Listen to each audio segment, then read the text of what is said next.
Hello, welcome back to my vlogs. നാട്ടിൽ വന്നിട്ട് some days ഞാൻ എനിക്ക് വേണ്ടി പ്ലാൻ ചെയ്യും, അനദർ ഡേയ്സ് ദൈവം എനിക്ക് വേണ്ടി പ്ലാൻ ചെയ്യും. അങ്ങനെ ഒരു ദിവസമായിരുന്നു കർക്കിടവാവിൻ്റെ അന്ന്.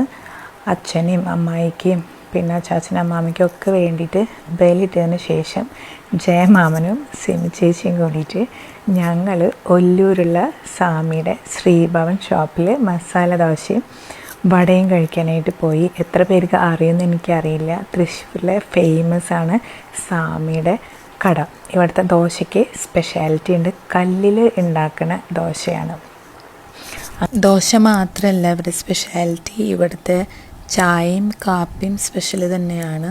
മറ്റൊന്നുകൊണ്ടല്ല, ഇവരുടെ ഫാമിലത്തെ ഫ്രഷ് മിൽക്ക് കൊണ്ടാണ് ഇതെല്ലാം പ്രിപ്പയർ ചെയ്യുന്നത്. അപ്പം അങ്ങനെ നല്ല കല്ലിലുണ്ടാക്കിയ ദോശയും ചായയും കാപ്പിയും എല്ലാം കഴിച്ചിട്ട് ഞങ്ങൾ ഇറങ്ങാൻ നിൽക്കുന്ന ടൈമിൽ, ബില്ല് കൊടുക്കുന്ന ടൈമിൽ നമ്മുടെ ഓണർ, ഇപ്പോൾ ഇതാണ് സാമിയുടെ മകനാണ് ഓണർ. അപ്പോൾ ആൾ ഈ പെയിൻറ്റിങ്സിൻ്റെ ഇവിടെ വെച്ചിരിക്കുന്ന എല്ലാ പെയിൻറ്റിങ്സിനും ഓരോ ഹിസ്റ്ററി ഉണ്ട്. അതെല്ലാം നമുക്ക് എക്സ്പ്ലെയിൻ ചെയ്ത് തരായിരുന്നു. നമ്മൾ ഒട്ടും എക്സ്പെക്റ്റ് ചെയ്തില്ല ആൾ ഇത്രയും നമ്മളോട് വെൽക്കമിങ് ആയിട്ട് എല്ലാ കാര്യങ്ങളും പറഞ്ഞു തരുന്നു. തൃശ്ശൂർ വഴി പോവുകയാണെങ്കിൽ ഒല്ലൂർ സാമിയുടെ കട, ശ്രീഭവൻ എന്നാണ് ഷോപ്പിൻ്റെ പേര്. നിങ്ങളെല്ലാവരും വന്നൊന്ന് എക്സ്പീരിയൻസ് ചെയ്യണം ഇവിടുത്തെ മസാല ദോശ. അങ്ങനെ അത് കഴിഞ്ഞിട്ട് നമ്മൾ ഖാദിയിൽ പോയി. ഖാദിയിൽ 30% ഓഫർ ഉണ്ടായിരുന്നു. ഖാദിയിൽ നിങ്ങൾക്കറിയാലോ കുറേ തരം പ്രൊഡക്ട്സ് ഉണ്ട്.